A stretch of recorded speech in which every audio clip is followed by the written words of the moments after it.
Hi everyone. Today we're going to make these fun tie-dye designs using regular markers and paper towels.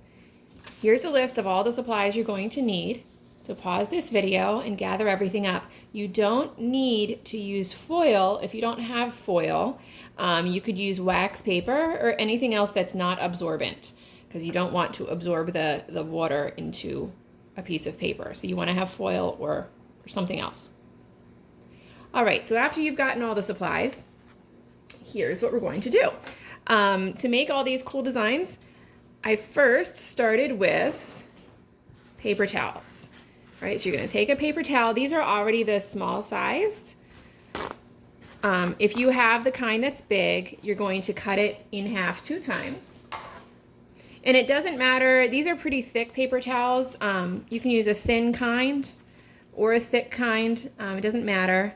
But you want this to be pretty symmetrical. So when you fold it, you want it to be able to be folded in half. All right, so here's my square.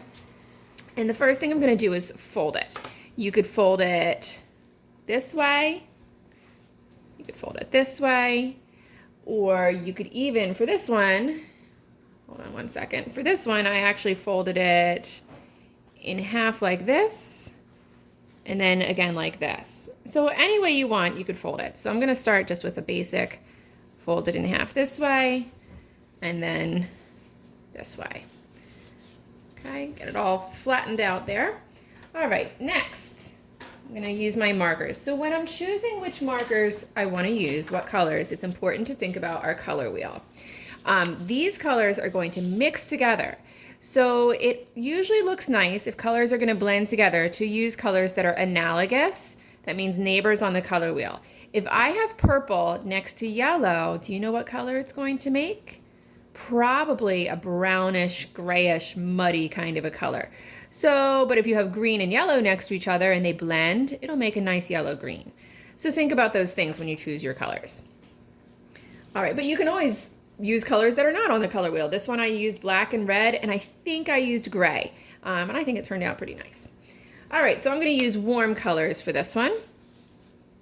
And I'm first gonna just do some really, really simple shapes.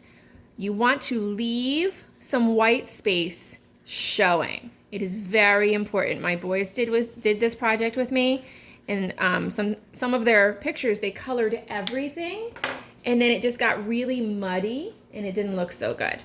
So you want to leave some white showing. Let me do a triangle here. Let's color it nice. There we go. How about I do yellow? I'll make this corner yellow.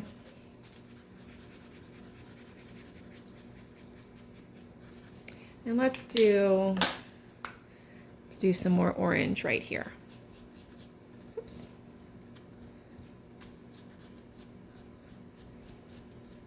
And it doesn't have to be perfect. If you're gonna do lots of itty bitty details, don't bother. It's not gonna show up. But you could do some big things. Let's see what happens with these lines here. Think big shapes, big lines. And let's do a little red next to this here.